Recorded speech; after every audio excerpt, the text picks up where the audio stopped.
Hey everyone, welcome back to Wireless Solutions, the channel where we make Android tips simple and useful. In this video, I will guide you step by step on how to disable Gemini on your phone.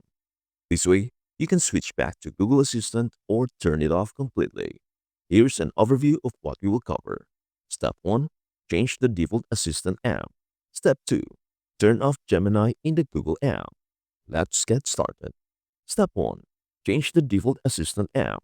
On your phone, open Settings. Scroll down and tap Apps and choose Default Apps. Now tap the Digital Assistant app.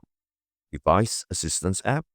Here, switch from Gemini to Google Assistant or select None if you don't want any assistant. Step number 2. Turn off Gemini. Open the Gemini app on your phone. Tap your profile picture in the top right corner. Go to Switch to Google Assistant depending on your version.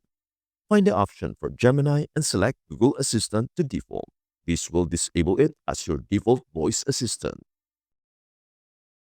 And that's it. You have now disabled Gemini on your Android phone. You can stick with Google Assistant or leave it off entirely. The choice is yours. If you found this video helpful, tap that like button and don't forget to subscribe for more easy Android tips. Thank you so much for watching, and we will see you in the next one. Bye for now.